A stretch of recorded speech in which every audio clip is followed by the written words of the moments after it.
Hey guys, we're going to do a quick review of the Detail Medic ceramic coating with graphene.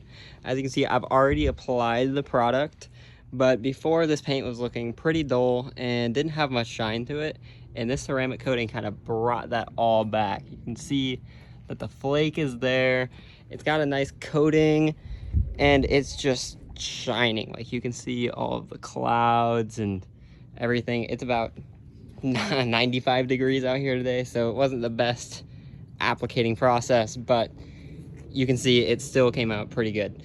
As long as you make sure to buff off the excess and don't let it dry, follow all the steps properly, you can get your paint looking right back to brand new. It's just an Ultima, so it's not anything too fancy. We aren't doing anything like too high stakes, but it still came out looking amazing.